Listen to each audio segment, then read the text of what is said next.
Today we're sewing up an easy knit dress. This is the column dress by the Pattern Pages. This pattern makes a great comfortable everyday piece, and the midi length and the long sleeves also make it a great piece for cooler weather.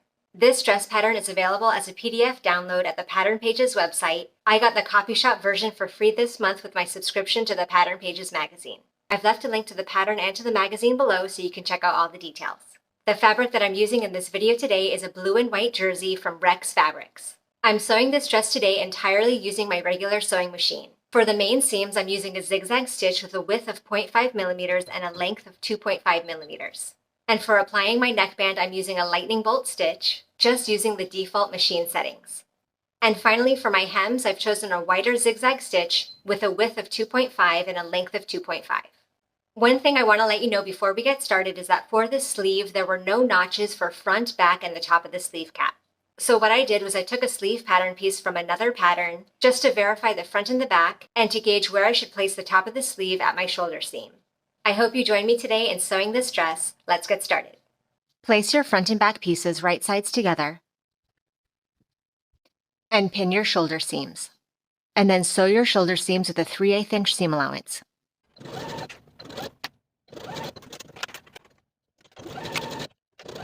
Additionally, to reinforce these shoulder seams so they don't overstretch over time, I'm going to cut pieces of 1/4 inch wide clear elastic to fit each shoulder.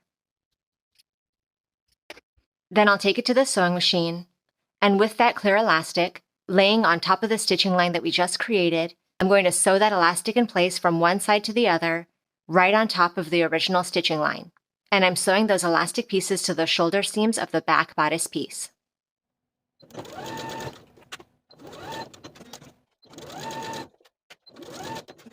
Now with the front and back pieces still right sides together, we're going to pin the side seams, starting at the underarm and going all the way to the bottom of the dress. Doing this on both sides of the dress. Then we're going to sew both of our side seams from the underarm to the bottom of the dress with a 3/8 inch seam allowance.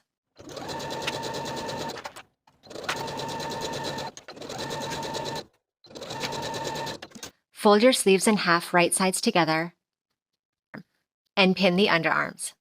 And do this for both sleeves. And then sew your underarm seams with a 3/8 inch seam allowance.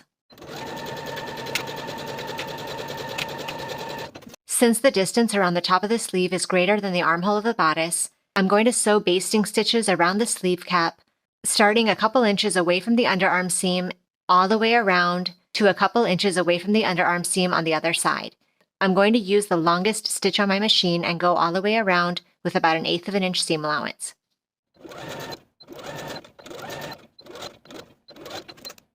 Now with my dress inside out and my sleeve right side out, I'm going to place the sleeve inside the dress,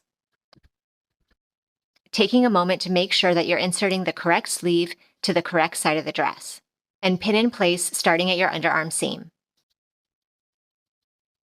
Then I'll pin the top of my sleeve to the shoulder seam. Then I'll start pulling the basting stitches that I sewed into the sleeve so I can fit the sleeve into the armhole from one side of the underarm to the shoulder seam. And once it fits, pin in place. Do the same to fit the rest of your sleeve on the other side.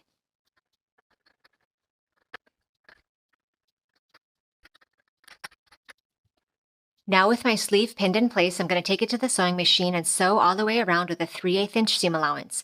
I'm going to sew slowly and carefully so that I don't catch any puckers around that armhole as I sew.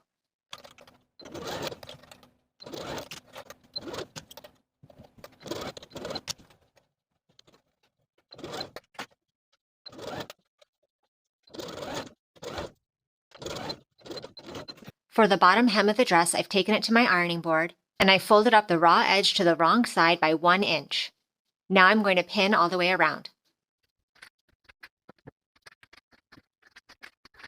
Now that that's pinned, I'm going to do the same thing for the bottoms of my sleeves, folding and pressing those raw edges to the wrong side by 1 inch and pinning in place. Now I'm going to take the dress to the sewing machine and sew my hems in place for the sleeves and for the bottom of the dress.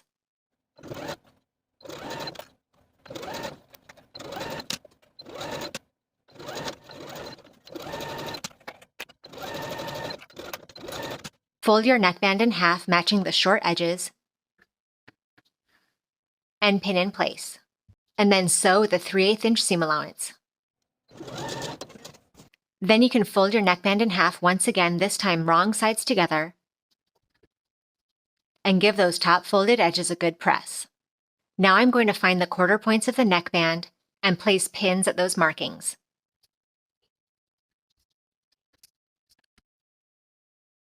And I'll use pins to mark the quarter points on my neckline as well.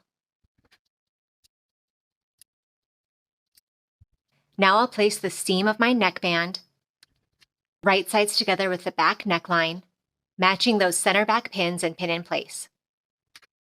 And then continue matching the neckband and neckline together and pin in place at the quarter points.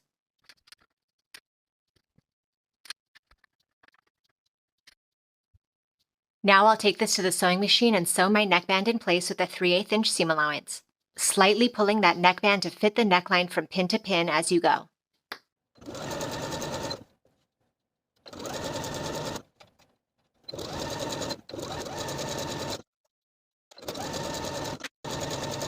Then press your seam allowances away from the neckline and toward the inside of the dress. Then additionally, you could choose to do an extra row of top stitching right below the original stitching line, tacking down that seam allowance on the inside as you go. I've used a narrow zigzag stitch to top stitch that seam allowance on the inside all the way around. If you're choosing to also create the belt, place both of the belt pieces right sides together, matching one short edge, and pin in place. And then sew this one short edge with a 3/8 inch seam allowance. Once that's sewn, open out the two pieces and press your seam open, and then fold your belt piece in half the long way, right sides together. And pin the raw edges together all the way around.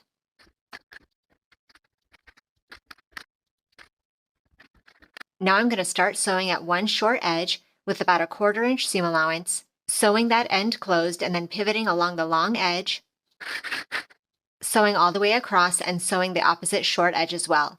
Somewhere along the long edge, you're going to want to leave an opening of about 2 inches so that we can turn this belt right side out.